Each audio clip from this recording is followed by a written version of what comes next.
வணக்கம் நண்பர்களே. இப்போது இதில் வந்து பார்த்திங்கன்னா PCOD, fibroid, irregular periods, white discharges 4 கேட்டகரியை இதை பிரிச்சிருப்போம். அதாவது இது ரொம்ப ரொம்ப சிம்பிள் தான். பிசிஓடி அப்படிங்கிறது அந்த நீர்க்கட்டி, ஒயிட் டிஸ்சார்ஜஸ்ங்கிறது வெள்ளப்படுதல்.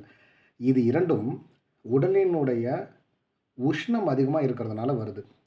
ஸோ இங்கே தவிர்க்க வேண்டிய உணவுகள் பட்டியலில் சொல்லக்கூடியதை நீங்கள் தவிர்த்துட்டு அதிகம் பயன்படுத்த வேண்டிய உணவுகளில் பச்சை கலரில் வந்து உங்களுக்கு அண்டர்லைன் பண்ணியிருக்கோம். அதில் பார்த்தீங்கன்னா பொன்னாங்கண்ணி கீரை கடைசல், பாதாம் பீசின், சப்ஜா விதை, ரோஜாப்பூ குளுக்கோந்து, மாதுளை, பனங்கற்கண்டு, பனவெல்லம் அப்படின்னு போட்டிருப்போம். இது வந்து குளிர்ச்சி கொடுக்கக்கூடிய உணவு வகைகள். இந்த உணவுகளை நீங்கள் ரெகுலராக சேர்த்துக்கிட்டே வந்து தவிர்க்க வேண்டிய உணவுகள் பட்டியலில் இருக்கிறத நீங்கள் தவிர்த்தீங்கன்னா இந்த பிசிஓடியும் ஒயிட் டிஸ்சார்ஜஸும் கண்டிப்பாக 3 மாதத்தில் வந்து கிளியர் ஆகிடும். இதனுடன் சேர்த்து அவங்கவுங்க எந்த டாக்டர்கிட்ட ட்ரீட்மெண்ட் பண்ணுறாங்களோ அதை பண்ணிக்கலாம். பட் இந்த தவிர்க்க வேண்டிய உணவுகளை நீங்கள் தவிர்த்தாவே 50% அது கிளியர் ஆகிடும். இந்த பச்சை இங்கில் போட்டிருக்கிறத போட்டிங்கன்னாக்கா உங்களுக்கு உள்ளார சாப்பிட சாப்பிட அது குளிர்ச்சி கொடுத்து அந்த நீர் கட்டி ஒயிட் டிஸ்சார்ஜஸ் ரெண்டுமே வந்து கிளியர் ஆகிடும். அடுத்தது பார்த்திங்கன்னா இந்த ஃபைப்ராய்ட்ஸ் அண்டு இர்ரெகுலர் பீரியட்ஸ் இதுக்கு வந்து நீங்கள் வந்து உஷ்ண வீரியம் இருக்கக்கூடிய விஷயங்களாக பயன்படுத்தணும். அதை எப்படி நீங்கள் கையாளணும்? இந்த தவிர்க்க வேண்டிய உணவுகள்னு இங்கே ஒரு பட்டியல் இருக்க பாருங்கள். அந்த உணவை தவிருங்க.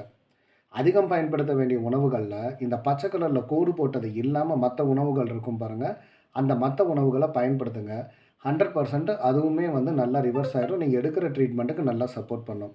பர்டிகுலராக இந்த ஃபைப்ராய்டுங்கிறது வந்து அவ்வளோ சீக்கிரமாக கரைக்கக்கூடிய கட்டி கிடையாது. இப்போ நீங்கள் சித்தாவே எடுத்துக்கிட்டிங்கனாலும் அவங்க வந்து சேராங்கோட்டை சேர்ந்த மருந்துகள், ரசகந்தி மெழுகு இந்த மாதிரி பெரிய பெரிய மருந்துகள் வந்து எடுப்பாங்க. பட்டு கருப்பு கவுனி கஞ்சை நீங்கள் ரெகுலராக, அதாவது இந்த நோன்பு டைமில் வந்து முஸ்லீம்ஸ் கஞ்சிகள் செய்வாங்க பாருங்களேன் அன்பர்கள்.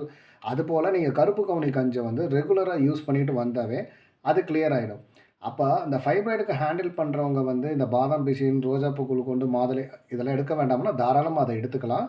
பட் மேஜராக வந்து அதெல்லாம் வந்து உஷ்ண வீரியம் உள்ள உணவுகளில் வந்து நீங்கள் கொடுக்க அந்த ஃபைப்ராய்டு வந்து கரைஞ்சி போயிடும். முக்கியமாக கடைசி 2 லைனில் போட்டிருப்பேன், 30 நிமிடம் நடைப்பயிற்சி அவசியம். ஏன்னா இதெல்லாம் வந்து ஒரு செடேட்டரி லைஃப் ஸ்டைல், நம்ம உட்காந்தே இருக்கிறதுனால வரக்கூடிய விஷயந்தான். இந்த நடைப்பயிற்சிலாம் பண்ண முடியல, எங்களுக்கு அதுக்கெல்லாம் டைம் இல்லைன்னு சொல்கிறவங்க மார்னிங், லஞ்சு, டின்னர் 3 வேளையும் சாப்பிட்றதுக்கு முன்னாடியோ அல்லது சாப்பிட்றதுக்கப்புறம் ஒரு 5 நிமிஷம் அவங்க எங்கே இருக்காங்களோ ஸ்டாட்டிக் வாக்கிங் நின்ன இடத்துலையே அவங்க வீட்டிலேயே கூட நடந்துக்கலாம்.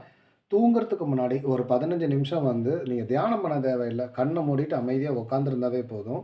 அந்த ஹார்மோன்ஸ்லாம் நல்லா ஈஸியாக வந்து செடைன் ஆயிரும். அப்புறம் உங்களுக்கு அன்னெசரியான அந்த ஃபுட் கிரேவிங் வந்து அது வந்து எடுக்காது. மேலும் இதை பற்றின டீட்டெயிலோ இல்லை தகவலோ தேவைப்பட்டுச்சுன்னா கமெண்டில் வந்து உங்களுடைய நேமும் நம்பரும் போடுங்க. நாங்கள் உங்களுக்கு டெக் சப்போர்ட்டில் பண்ணித்தரோம். இதோட சேர்த்தி நீங்கள் உங்களோட ட்ரீட்மெண்ட் அலோபதியோ இல்லை ஆயுர்வேதோ சித்தாவோ எடுக்கையில் ரிசல்ட் ரொம்ப ட்ரெமெண்டஸாக வரும். நன்றி.